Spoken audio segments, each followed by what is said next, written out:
2024 में काफी अच्छी वैकेंसी आप लोगों के लिए आ चुकी है। DSSB के द्वारा पीजीटी कॉमर्स की वैकेंसी आई है। तो आज के सेशन में हम लोग जानेंगे कि हमें हमारा सिलेबस क्या है, पीजीटी कॉमर्स का एग्जाम का पैटर्न कैसा होगा, सैलरी कितनी होगी और साथ में टोटल कितने पद है, ये भी हम लोग अपने आज के सेशन में जानेंगे। संपूर्ण जानकारी यहाँ पर आपको दी जाएगी। This is Priyanka, your educator, और आप सभी का टेक्स्ट बुक के प्लेटफॉर्म पर बहुत बहुत स्वागत है। चलिएगा, सबसे पहले हम लोग बात करते हैं कि नोटिफिकेशन आया कब है। तो ये नोटिफिकेशन आया है 22/12/2023 को। अभी कंप्लीट डिटेल नोटिफिकेशन नहीं आया। जो आपको बेसिक नोटिफिकेशन में चीजें दी गई है वो मैं आपको पहले बता देती हूँ कि 22 दिसंबर को नोटिफिकेशन ये आया है। इसका जो आपका एडवर्टीजमेंट नंबर है वो 7/2023 है। एडवर्टीजमेंट नंबर को याद रखिएगा, जब फॉर्म फिलअप करने जाएंगे तो इसको ध्यान में देना होता है।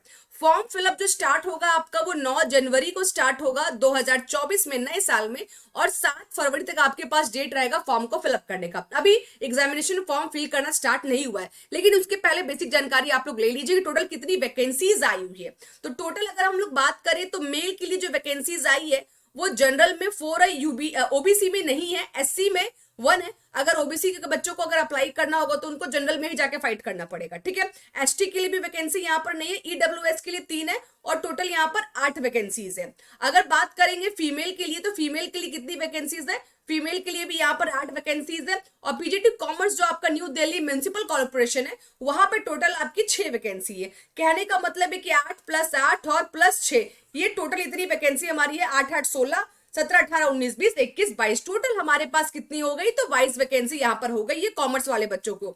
ऐसा ही आपके फिजिक्स के, केमिस्ट्री के, बायो के सबकी वैकेंसी आपकी अलग अलग आई है। मेल की अलग है, फीमेल की अलग है। इसका एग्जाम जो होता है वो मेल का पेपर भी अलग होता है, फीमेल का पेपर भी अलग होता है। जो कट ऑफ आता है वो भी आपका मेल का कट ऑफ अलग आता है, फीमेल का कट ऑफ अलग आता है। जनरली फीमेल का कट ऑफ थोड़ा सा कम यहाँ पर देखा जाता है। चलिएगा आगे बात करते हैं हम लोग कि भैया एग्जाम क्वालिफाई करने के बाद सैलरी कितने मिलने वाली है। तो जो बेसिक पे के बारे में हम लोग बात करते हैं तो 47,600 है ना। यहाँ पे जो आपका पे का लेवल होगा वो पे लेवल आपका 8 होगा, तो उसके हिसाब से जो आपका बेसिक पे है वो आपका 47,600 होगा। उस पर आपको डीए, एचआरए वगैरह सारा कुछ मिलाकर अप्रोक्स, ये मैं 100% कंफर्म नहीं बोल रही हूँ, लेकिन अप्रोक्स आपका 59,000 के आसपास, मतलब 55 से 60,000 के बीच में आपकी सैलरी होगी आराम से, अगर आप पीजीटी का एग्जाम में क्वालिफाई कर जाते हो तो। क्या मैम इसका प्रोसेस क्या है एग्जाम क्वालिफाई करने का, तो आइए हम लोग पेपर के पैटर्न के बारे में जानते हैं। सबसे पहले ये जो एग्जाम होता है ना, इसमें 2 पार्ट होते हैं। 2 पार्ट का मतलब एक होता है आपका पार्ट ए, ठीक है, और एक होता है पार्ट बी। ये दोनों ही पार्ट में आपको क्या करना पड़ता है कि क्वालिफाई करना पड़ता है। अब पार्ट ए जो होता है ना वो कॉमन पेपर होता है। देखो मैंने लिखा भी है कॉमन पेपर, मतलब ये सभी के लिए, टीजीटी वालों के लिए और पीजीटी में भी जितने सब्जेक्ट्स है सबके लिए जो पेपर होगा वो कॉमन होगा। इसमें टोटल आपको 100 क्वेश्चंस मिलेगा। किसमें, पार्ट ए में। पार्ट बी जो होगा वो आपका सब्जेक्ट स्पेसिफिक होगा, यानी कि स्पेसिफिक आपका आपका कॉमर्स है तो कॉमर्स के 200 क्वेश्चन आपसे पूछे जाएंगे। बहुत क्वेश्चन है ना, कितने क्वेश्चन, 200 क्वेश्चन आपके कॉमर्स के पूछे जाएंगे।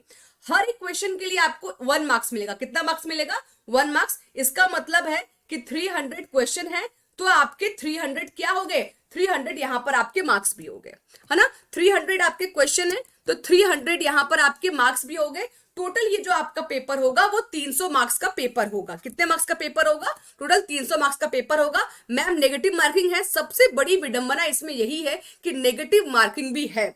और DSSB के जितने भी एग्जाम्स होते हैं सब में नेगेटिव मार्किंग होती है, तो 1/4 आपका नेगेटिव मार्किंग है। मतलब कि अगर कोई 4 क्वेश्चन का आंसर गलत होगा तो 1 मार्क्स आपका कट जाएगा, इसको हम लोग 1/4 बोलते हैं। टोटल टाइम आपको दिया जाएगा 180 मिनट, बोलेगे तो 3 घंटा आपको दिया जाएगा। 180 मिनट होंगे और 300 क्वेश्चन होंगे, समझ रहे हो। इसमें टाइम मैनेजमेंट और बहुत नेक टू नेक आपको स्पीड भी चाहिए, एक्यूरेसी भी चाहिए, टाइम मैनेजमेंट भी चाहिए। ये पेपर का लेवल थोड़ा सा है, इसको मैं बहुत इजी लेवल नहीं बोलूंगी। इसमें क्वेश्चंस भी अच्छे लेवल के आते हैं, स्पीड, प्रैक्टिस, एक्यूरेसी भी चाहिए, टाइम मैनेजमेंट भी चाहिए। तो कुल मिलाकर जितने भी पीजीटी के एग्जाम्स होते हैं उसमें DSSB का जो लेवल होता है वो अच्छा खासा लेवल देखने को मिलता है। जॉब भी बहुत अच्छा रहता है आपका। अब हम लोग बात करते हैं सब्जेक्ट के बारे में कि हमको कौन कौन से सब्जेक्ट इसमें कैसे कैसे पढ़ने हैं, क्या क्या हमारे पास सिलेबस है। तो देखिएगा पेपर 1 में जो आपका 100 मार्क्स का पेपर है ना, पेपर 1 जो है आपका 100 मार्क्स का, उसमें आपको जनरल अवेयरनेस पढ़ना है, 20 क्वेश्चन आएंगे। जनरल इंटेलिजेंस के यानी रीजनिंग के आपके 20 क्वेश्चन आएंगे। मैथ्स के यानी न्यूमेरिकल एबिलिटी के आपके पास 20 क्वेश्चन आएंगे, इंग्लिश के 20 क्वेश्चन होंगे, हिंदी लैंग्वेज के 20 क्वेश्चन होंगे। तो इसके अंदर आपको पार्ट ए के अंदर आपको 5 सब्जेक्ट्स पढ़ना होगा। इस सब्जेक्ट से 20 क्वेश्चन आएंगे, 20 मार्क्स के आएंगे, यानी कि टोटल ये हो गया आपका कितने मार्क्स का, ये हो गया आपका 100 मार्क्स का। उसके बाद आपका जो 200 मार्क्स का होगा वो आपका सब्जेक्ट स्पेसिफिक पेपर होगा। टोटल आपके 300 मार्क्स के हो गए। अब मैम कॉमर्स में क्या क्या पढ़ना है, तो देखिएगा कॉमर्स में एज सच कोई सिलेबस इनका नहीं है, लेकिन प्रीवियस ईयर के पेपर को एनालाइज करने के बाद मैंने एक सिलेबस आपके लिए बनाया है कि क्या क्या टॉपिक्स आपको पढ़ने होंगे। तो इसको समझिएगा, इसमें आपको बिजनेस इकोनॉमिक्स भी पढ़ना है, इंटरनेशनल बिजनेस भी पढ़ना है, ई कॉमर्स पढ़ना है, अकाउंटिंग ऑडिटिंग पढ़नी है, बिजनेस फाइनेंस और बैंकिंग से भी क्वेश्चंस आते हैं, एचआर से क्वेश्चन आते हैं, स्टैट से क्वेश्चन आते हैं, लॉ से क्वेश्चन आते हैं, मार्केटिंग से क्वेश्चन आते हैं और कंज्यूमर बिहेवियर से। यहां पर हम लोग बात करेंगे मैम 11-12 से क्वेश्चन नहीं आता है क्या एनसीईआरटी से, तो बिल्कुल आता है। एनसीईआरटी से भी आपके जो है क्वेश्चन आते हैं आपके अकाउंटिंग से और बिजनेस स्टडी से, लेकिन वो ज्यादा नहीं आते हैं, आपके 30 to 40 के आसपास जो है ना, 30 से 40 क्वेश्चन के आसपास आपका एनसीईआरटी से आता है, यानी 11-12 के सिलेबस से। अगर आप एनसीईआरटी सॉल्व करोगे तो हार्डली 50, अगर मैं मैक्सिमम लेके चलूं तो 50 क्वेश्चन आप सॉल्व करने के एबल हो जाओगे। 200 में से 50 क्वेश्चन आपका 11-12 लेवल का एनसीईआरटी से आता है। उसके बाद के जो पेपर होते हैं वो थोड़ा सा आपका यूजी लेवल पर चल जाता है। जैसे कि यहाँ पर देखिएगा, मैं आपको बता रही हूँ कि आपका बिजनेस स्टडीज से क्या क्या आएगा। तो फॉर्म्स ऑफ बिजनेस हो गए, सोल प्रोप्राइटरशिप हो गया, पार्टनरशिप हो गया, शेयर हो गया, joint stock company, cooperative society, business etiquettes, joint Hindu family, ये सब आपका हो गया 11th के बीएसटी का सिलेबस। अकाउंटिंग ऑडिटिंग से आपका क्या आएगा, पीएल अकाउंट से क्वेश्चन आएगा, बैलेंस शीट से, bill of exchange, joint venture, reserve and provision, capital expenditure, revenue expenditure, rectification of error, bank reconciliation, company audit, ठीक है, ये सबसे आपका आएगा क्वेश्चन अकाउंटिंग एंड ऑडिटिंग में। उसके बाद हम लोग बात करते हैं इकोनॉमिक्स से, तो बेसिक क्वेश्चंस आते हैं, है ना, theories, utility, demand, supply, cost, ये सब आएंगे।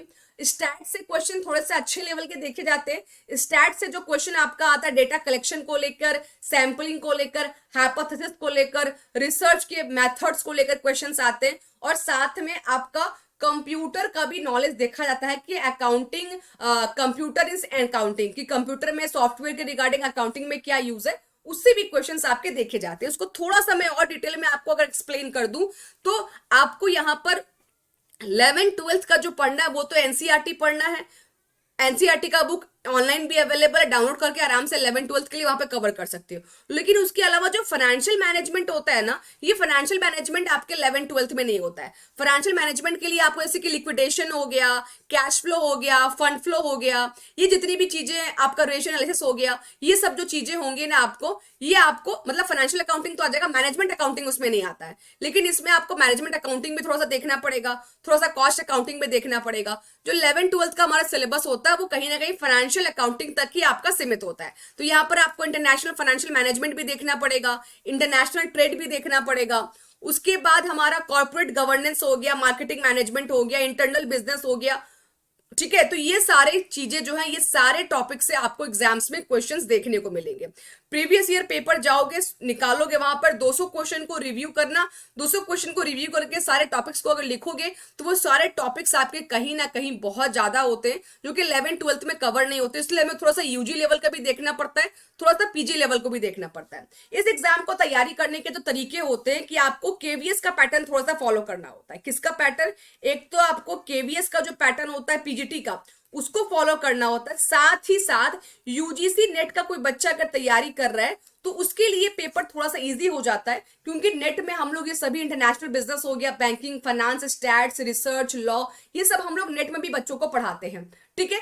तो वहां पर वो सारे टॉपिक्स जो है बिल्कुल, लेकिन बेसिक क्वेश्चंस आएंगे, है ना। सिलेबस आपका काफी लेंदी जाएगा, टॉपिक्स बहुत सारे आपको पढ़ने पड़ेंगे, लेकिन बहुत डीप पढ़ने की जरूरत नहीं पड़ेगी। बेसिक्स क्वेश्चन अगर थोड़ा बहुत आपको पता है, बिल ऑफ एक्सचेंज क्या होते हैं, कौन कौन से इंस्ट्रूमेंट होते हैं बिल ऑफ एक्सचेंज के, मनी मार्केट क्या है, कैपिटल मार्केट क्या है, तो भी आप आराम से 4P कौन सा है मार्केटिंग का, 3P कौन सा है, ये कॉन्सेप्ट किसने दिया है, मार्केटिंग मिक्स क्या होता है, तो ये सब जो चीजें होती है ये सब आपको यहाँ पर पढ़ना पड़ता है। स्टैट्स में आपको प्रोबेबिलिटी थ्योरीज पढ़नी पड़ेगी, डिस्ट्रीब्यूशन की बहुत सारी थ्योरी होती है, बाइनोमियल डिस्ट्रीब्यूशन होता है, उसके बाद आपका पोजीशन डिस्ट्रीब्यूशन होता है, नॉर्मल डिस्ट्रीब्यूशन होता है, सैंपलिंग के अलग अलग मेथड होते हैं, रैंडम सैंपलिंग होता है, नॉन रैंडम सैंपलिंग होता है, हाइपोथेसिस को टेस्ट करने के लिए नल हाइपोथेसिस होते हैं, अल्टरनेटिव हाइपोथेसिस होते हैं। तो ये सब कुछ आपको रिग्रेशन हो गया, कोरिलेशन हो गया, स्पर्समैन कोरिलेशन, कार्ल पियर्सन कोरिलेशन, तो ये सब चीजें आपको यहाँ पर पढ़नी पड़ेगी। तो आपको यहाँ पर अगर मैं इन शॉर्ट में बताऊं तो यहाँ पर आपको अकाउंटिंग कवर करना पड़ेगा, बिल्कुल अकाउंटिंग तो कवर करना ही पड़ेगा,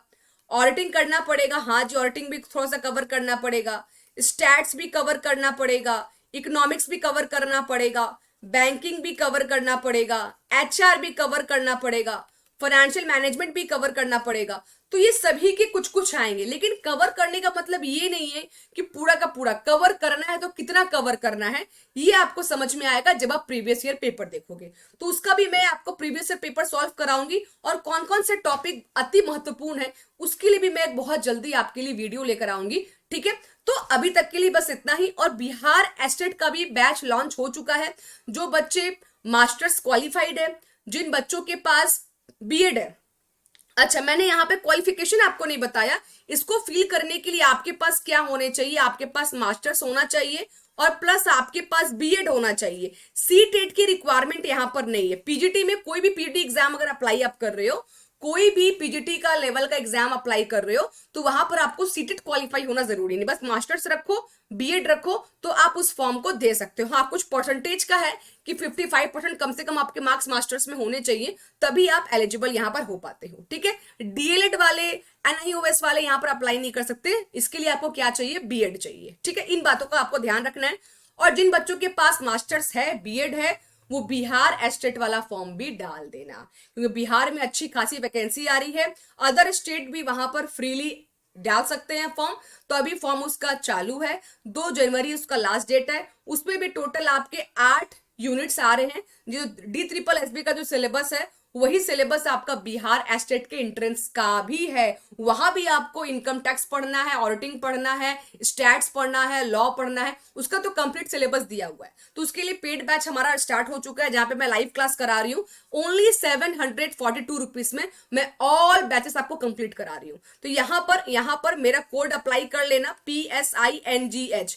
ये ऑफर मेरे ख्याल से आज तक के लिए ही, आज या कल, बस 2 ही दिन है, क्योंकि आपका ये क्रिसमस को लेकर ऑफर है। तो लिमिटेड पीरियड के लिए फटाफट से इसको क्या कर लीजिए कि अवेल कर लीजिए। साथ में पास प्रो फ्री मिल जाएगा। पास प्रो से क्या फायदा होगा कि टेक्स्ट बुक के प्लेटफॉर्म पे जितने भी टेस्ट सीरीज है ना, उसको आप देने के लिए क्या है कि फ्रीली आप आराम से टेस्ट दे सकते हो। तो पास प्रो फ्री मिल जाएगा, साथ में आपको कोर्स मिल जाएगा 742 का। कंप्लीट लाइव क्लास होगा और डेली हमारा क्लास होता है, आपके इंक्लूडिंग संडे को भी होता है, जहां पे मैं आपको बाइलिंगुअल नोट्स भी दूंगी, थ्योरी भी कराऊंगी, एमसीक्यू भी कराऊंगी, प्रीवियस ईयर पेपर भी सॉल्व कराऊंगी। कंप्लीट पैकेज आपको यहाँ पे मिल जाएगा। तो 742 कोई बहुत बड़ी बात नहीं है, बहुत कम प्राइस है, आराम से एक टी शर्ट का प्राइस है बस। तो ये आप लोग आराम से परचेस कर सकते हो। और जिनको भी और इंफॉर्मेशन चाहिए, क्लासेस चाहिए, तो यूट्यूब पर मेरा फ्री क्लासेस भी चल रहा है, जहां पर मैं आपको सिलेक्टेड इंपॉर्टेंट टॉपिक्स कराती हूँ 7 बजे से। तो यहाँ पर कॉमर्स के जो भी बच्चे हैं, प्लेटफॉर्म को सब्सक्राइब कर लेना और 7 बजे डेली पहुंच जाना।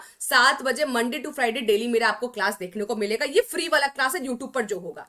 ठीक है, और कोई भी इंफॉर्मेशन हो, कोई भी डाउट हो, तो टेलीग्राम ज्वाइन कर लेना, @प्रियंका मैम टेक्स्ट बुक लिख के टेलीग्राम पे सर्च कर लेना मुझे, या ये जो बारकोड दिया हुआ है ना, इसको सर्च कर लेना स्कैन करके। और कोई भी क्वेरी है तो आप मुझे टेलीग्राम पे पूछ सकते हो, कोई भी डाउट है, कोई भी कंफ्यूजन है, या यहाँ पर कमेंट बॉक्स में भी आप डाल सकते हो। ठीक है, चलो okay, bye bye, take care, all the very best, thank you so much. Hope तो वीडियो पसंद आया हो, वीडियो को लाइक और शेयर जरूर कर दीजिएगा। Bye bye.